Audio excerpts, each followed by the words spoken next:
pekee. Usiseme mashoga watajamba sana, na pia usiseme ninapinga ushoga, na pia usiseme ninachukia ushoga, kwa sababu kauli hizo na maneno hayo yanakuza ushoga. Kivipi? Kumbuka, maneno yote ni nguvu kuu ya uhai.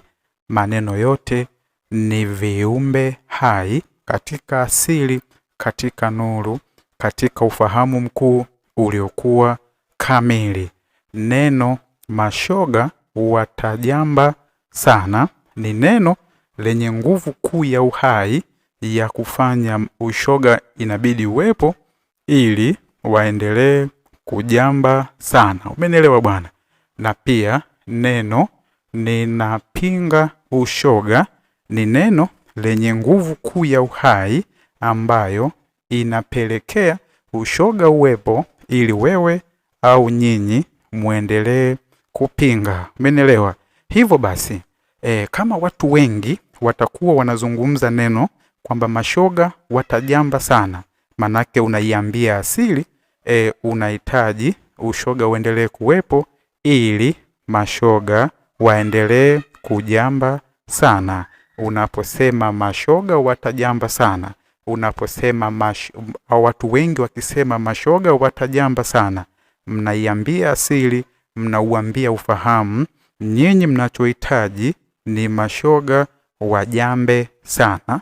Asili na ufahamu utawalipa hicho mnachokihitaji, kwamba mashoga wajambe sana, manake ushoga utakuwepo ili mashoga waendelee kujamba sana. Umenielewa?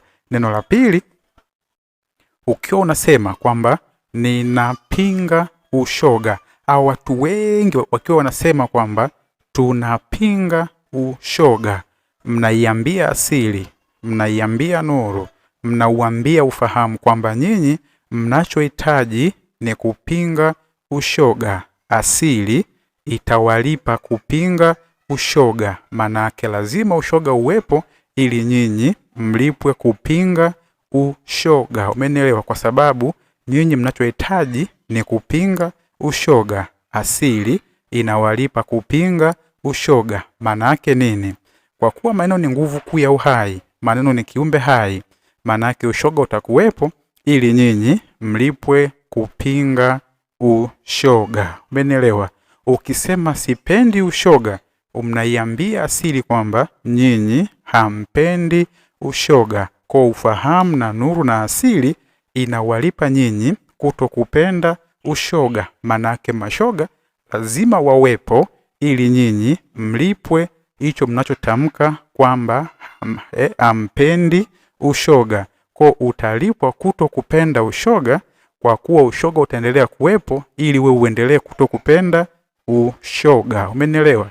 Sasa inabidi usemeje? Inabidi useme hivi: kuanzia sasa katika familia yangu hakuna ushoga.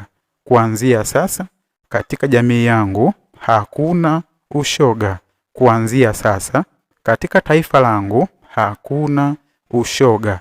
Ukiwa unatamka maneno haya, kwa kuwa kumbuka maneno ni nguvu kuu ya uhai katika asili kuu iliyokuwa kamili, mkiwa mnaongea maneno haya mara kwa mara kwa watu wengi katika jamii, katika familia, katika taifa, mnaiambia asili kuwa nyinyi hakuna ushoga, familia yenu haina ushoga. Manake asili inakulipa kutokuwepo kwa ushoga, manake ushoga hautokuwepo kwa kuwa nyinyi mmetumia pumzi, kwa maana sauti ya nguvu kuu ya uhai ambayo ni viumbe hai, mmeiambia asili kwamba hakuna ushoga.